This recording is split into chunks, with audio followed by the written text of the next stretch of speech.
Selamat berjumpa kembali dalam layanan audio Sahabat Seperjalanan. Hari ini adalah hari Kamis 24 April 2025. Tema renungan saat teduh kita dengan judul Mengatasi Dilema Hidup. Firman Tuhan terambil dalam Roma 7 ayat yang ke-23 sampai dengan ke-26. Tetapi di dalam anggota-anggota tubuhku, aku melihat hukum lain yang berjuang melawan hukum akal budiku dan membuat aku menjadi tawanan hukum dosa dan yang ada dalam anggota-anggota tubuhku. Aku manusia celaka, siapa yang akan dapat melepaskan aku dari tubuh maut ini? Syukur kepada Allah oleh Yesus Kristus Tuhan kita. Jadi dengan akal budiku aku melayani hukum Allah, tetapi dengan tubuh insaniku aku melayani hukum dosa. Mari kita berdoa. Bapa yang di dalam surga, biarlah kami menjadi pemenang-pemenang di dalam mengatasi dilema-dilema hidup, dalam mengatasi problem-problem hidup. Dalam nama Tuhan Yesus kami berdoa. Amin. Shalom sahabat perjalanan yang dikasihi Tuhan, bagaimana tatkala kita diperhadapkan kepada persimpangan? Tentu ada pilihan kiri kanan. Di dalam menghadapi persimpangan, tentu ada pilihan. Kita akan lewat alternatif satu atau alternatif dua. Itu yang disebut dengan dilema hidup. Di dalam proses dilema hidup kita bertemu dengan Paulus yang menjelaskan tentang yang namanya dilema hidup. Tetapi di dalam anggota-anggota tubuhku, aku melihat hukum lain yang berjuang melawan hukum akal budi dan membuat aku menjadi tawanan hukum dosa yang ada di dalam tubuh anggota tubuhku. Aku manusia celaka. Siapa yang akan dapat melepaskan aku dari tubuh maut ini? Syukur kepada Allah oleh Yesus Kristus Tuhan kita. Jadi dengan akal budiku aku melayani hukum Allah, tetapi dengan tubuh insaniku aku melayani hukum dosa. Ini yang disebut dengan dilema. Dan Paulus menjelaskan bahwa dosa itu sangat terikat dengan keinginan-keinginan tubuh dan disebutkan sebagai tubuh insani. Sehingga seringkali dosa disebut sebagai adalah keinginan daging. Mengapa keinginan daging sebagai sesuatu yang keliru dan salah? Tentu siogianya itu bukan sesuatu yang keliru dan salah. Bukankah tubuh yang terdiri dari daging dan raga ini adalah ciptaan Allah?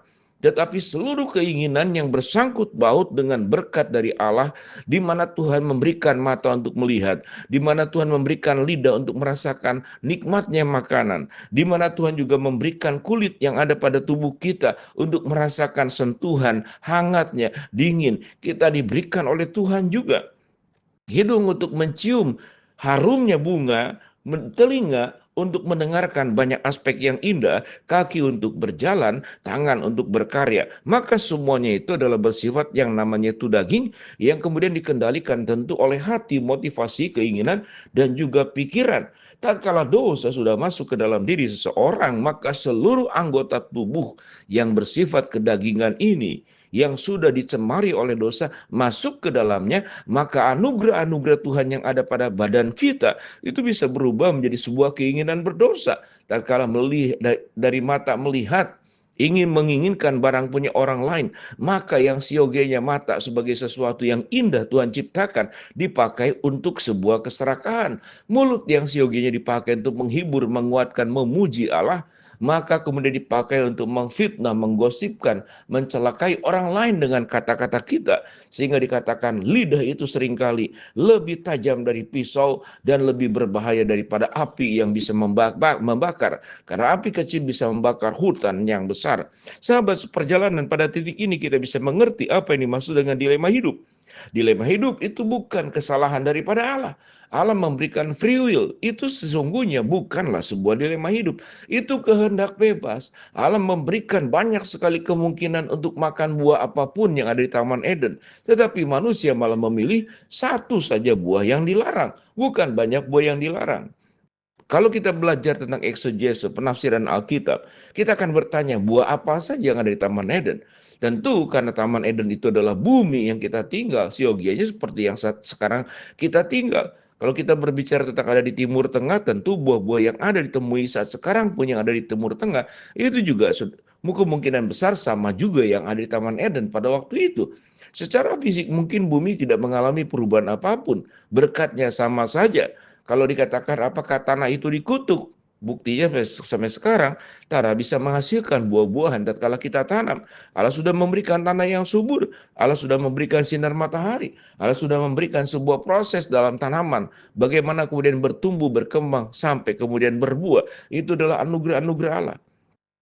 Tetapi kalau berbicara tentang dilema di dalam persimpangan jalan, mengatasi dilema hidup, kalau dikatakan mengapa dilema? Kalau kemudian kita memakai keinginan daging kita, keberdosaan kita masih kita sisipkan, hidup ada di dalam diri kita, sementara kita pun mau berjuang. Apakah kita akan berjuang melakukan hukum-hukum Allah atau kemudian memenuhi hukum-hukum dosa? Kalau memenuhi hukum-hukum dosa, maka tinggalkan Allah. Kalau ingin memenuhi hukum-hukum Allah, maka tinggalkan dosa. Hanya dua bagian itu. Seseorang menjadi dilema karena ingin kiri, ingin kanan. Sama seperti anak-anak.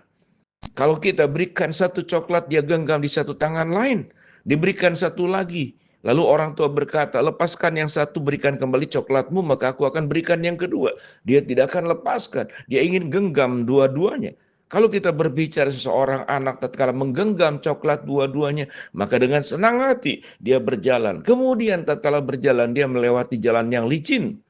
Tetapi karena dia tetap mau memegang kedua coklat daripada anak tersebut yang ada di genggaman tangannya, harusnya dua-dua coklat itu harus dilepaskan supaya dia tidak jatuh tergelincir karena jalan licin.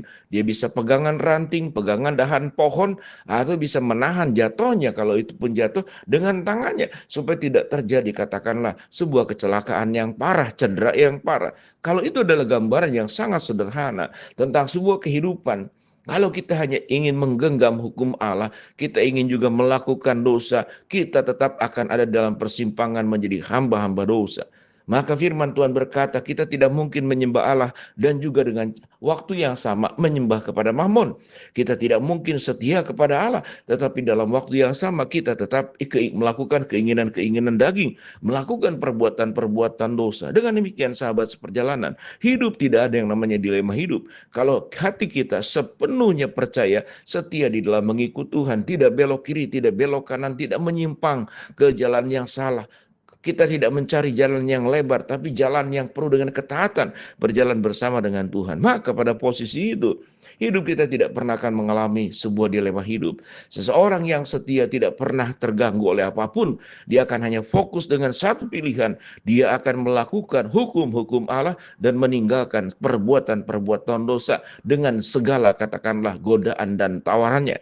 Bila sahabat perjalanan hidup kita boleh semakin baik, apapun posisi kita sebagai suami, sebagai istri, sebagai mertua, sebagai mantu, sebagai orang tua, sebagai anak, sebagai pegawai, sebagai majikan, sebagai pimpinan, sebagai staf, dimanapun kita berada, maka kita yang harus kita buat dalam hidup ini adalah melakukan hukum-hukum Allah. Hidup kita akan menghasilkan buah-buah roh, hidup kita akan menjadi manusia baru, hidup kita akan menjadi garam dan terang dunia, hidup kita akan menjadi surat Kristus yang terbuka, yang bisa mudah dibaca. Hidup kita tidak menyembunyikan segala sesuatu, karena hidup kita dalam kemurnian, kekudusan, ketulusan, kebeningan, kejernihan, tidak ada yang tertutup. Karena hidup kita transparan di hadapan Tuhan.